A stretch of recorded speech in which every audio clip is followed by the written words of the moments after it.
उसके बाद तुम इसे खुद से कर सकते हो। ठीक है, ये आइडेंटिटी यूज़ करोगे, बाद में लिमिट भी पुट करके आंसर निकालना है और खुद से चेक करना है कि आंसर सही आ रहा है या नहीं।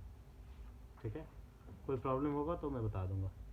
नेक्स्ट आते हैं question number 7, -1 to 1 sorry D x upon x square plus 2x+5। ये भी वैसे ही है, 1 अपॉन क्वाड्रेटिक क्वेश्चन दे रखा है, नीचे हम लोगों को कंप्लीटिंग स्क्वायर करना होगा।